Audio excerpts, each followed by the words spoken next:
Oi, pessoal! Nossa apresentação será sobre a Síndrome da hiper-IgM. Nosso artigo base traz o caso de uma mulher que foi diagnosticada com essa síndrome.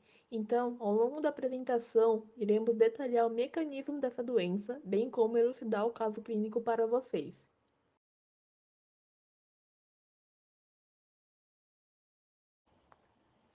A hiper-IgM é uma síndrome rara, descrita pela primeira vez em 1960, como um distúrbio em que pacientes tinham níveis séricos de IgM mais elevados e as imunoglobulinas G, A e E possuíam níveis muito mais baixos do que aqueles vistos em pessoas saudáveis. Esse fenótipo imunológico deve-se à falha na recombinação de switch de classe e hipermutação somática em células B, que estão associadas à interação CD40 e CD40 ligante, onde a interação CD40 ligante nas células T e CD40 nas células apresentadoras de antígeno é bloqueada.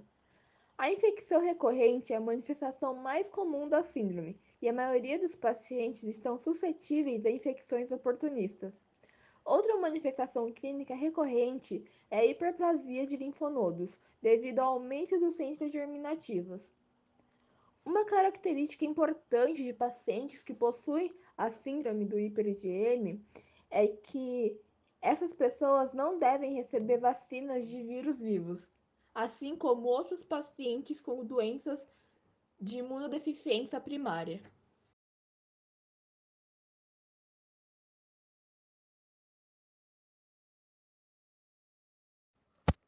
Aqui eu irei fazer uma breve descrição da interação de uma célula T CD4 com uma célula B. As células T nos linfonodos interagem com células B, que expressam CD40, e secretam interleucinas que interagem com receptores de células B. A sinalização mediada por CD40 ativa a via de sinalização NF-κB e, finalmente, resulta na expressão do gene citidina de laminase induzida por ativação e também do gene uracila N-glicosilase. Mutações que afetam a ativação de células B mediada por CD40 resultam em algumas das formas das síndromes de hiper-IgM que serão descritas a seguir pela Maria Gabriela.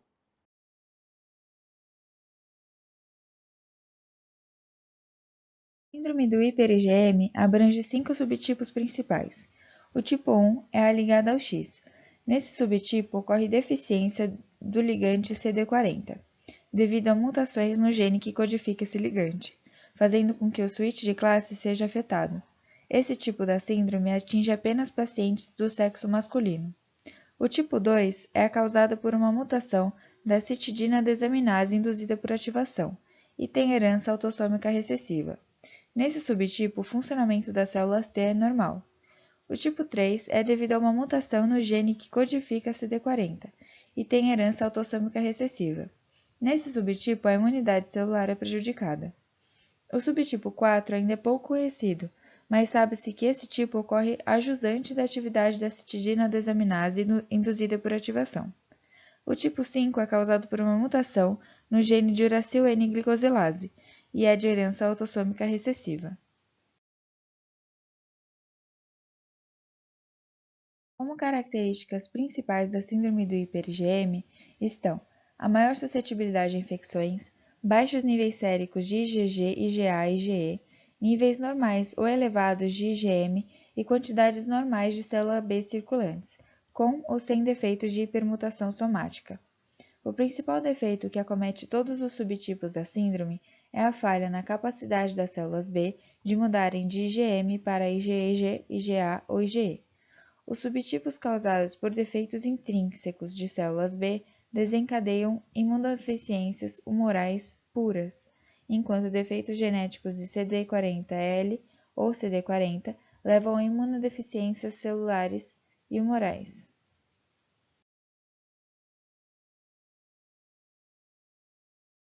O diagnóstico é feito baseado em estudo analítico de hemograma, testes bioquímicos e nefelometria, além de ter auxílio de ELISA semiquantitativo para a realização de triagem de anticorpos séricos e sequenciamento genético do gene AICDA para estabelecer um diagnóstico definitivo quanto ao subtipo da doença e para o aconselhamento genético. A base do tratamento é a reposição regular de imunoglobulina, que não apenas fornece os anticorpos IgG ausentes, mas também reduz os anticorpos IgM e diminui a recorrência de infecções. No entanto, é importante lembrar que, embora a reposição de IgG reduza a frequência e a gravidade das infecções, ela não previne doenças linfoproliferativas, colangite esclerosante ou doenças malignas. Outros tratamentos incluem antibióticos para as infecções e esteroides usados em caso de neutropenia ou manifestações autoimunes graves. Em alguns casos, pode-se realizar transplante de células-tronco para defeitos de interação de CD40 com CD40 ligante.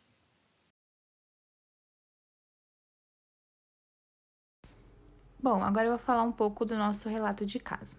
É uma mulher de 28 anos com história de infecções bacterianas recorrentes desde a sua infância e diversas hospitalizações por pneumonia.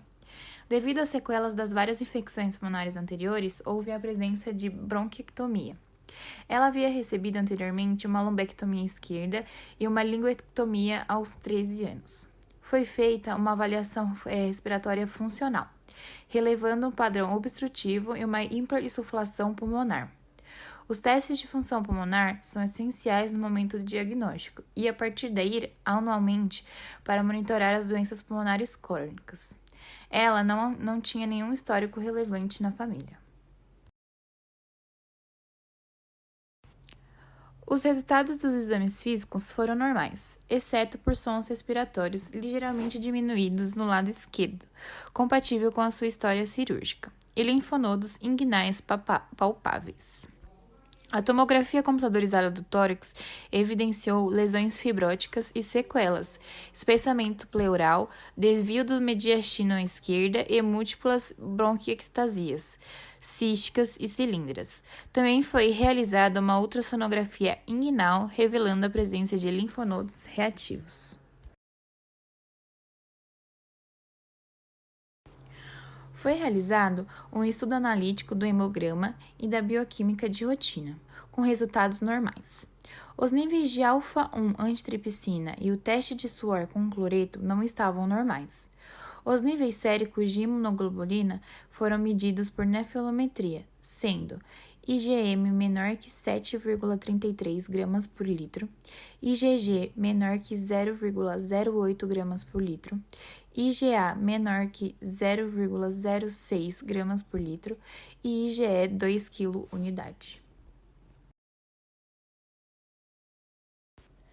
De acordo com os resultados da nefilometria, o diagnóstico de hipogama-globulinemia com hiper-IgM foi estabelecido, e ela iniciou um tratamento regular de reposição 4 com imunoglobulinas, sendo 500 mg por quilo da paciente a cada 4 semanas, com uma boa tolerância e sem efeitos colaterais.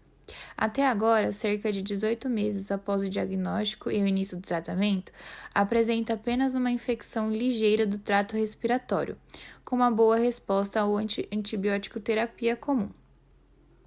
Para estabelecer um diagnóstico definitivo quanto ao subtipo da doença, podemos observar o aconselhamento genético, onde foi realizado um sequenciamento de toda a região codificadora do gene citidina desaminase induzida por ativação, AICDA.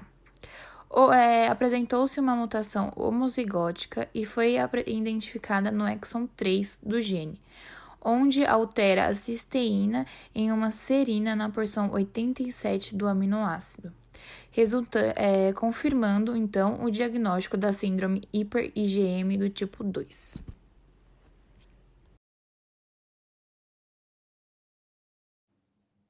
O caso clínico descrito em nosso artigo mostra um atraso no diagnóstico da paciente e, por essa razão, ao longo de toda a sua trajetória até o momento da descoberta da síndrome, ela desenvolveu inúmeras complicações respiratórias e passou até mesmo por procedimentos cirúrgicos que poderiam ter sido evitados frente a um diagnóstico precoce. Como foi mostrado, um atraso no diagnóstico pode ser uma causa significativa de morbidade. O diagnóstico de imunodeficiência primária deve ser suspeitado em pacientes com infecções recorrentes desde a infância, que é o caso da nossa paciente, pois apenas com o diagnóstico precoce e o início da terapia de reposição é possível reduzir a incidência e a gravidade das complicações causadas pela síndrome do hiper-IgM. Indicaremos esse artigo como artigo de referência para leitura adicional, pois ele abrange com excelência o assunto em questão. Ao longo de sua introdução é explicado detalhadamente assuntos de suma importância para o entendimento da síndrome, como o papel da IgM, a importância do ligante CD40 e do receptor CD40L e a grande suscetibilidade a infecções, acompanhada a uma vulnerabilidade para o desenvolvimento de doenças autoimunes, decorrente da síndrome do hiper-IgM. Ao longo do artigo é descrito todos os aspectos do experimento que foi realizado com pacientes portadores da síndrome, e por fim uma discussão que resgata informações importantes e outras adicionais, compondo o fim do artigo. Desenvolvemos essa cruzadinha para a fixação do assunto abordado. As dicas são: palavra 1, gene alterado; 2, subtipo da síndrome do paciente em questão; 3, tratamento base; 4, imunoglobulina com níveis séricos elevados; e 5, quantidade de subtipos principais.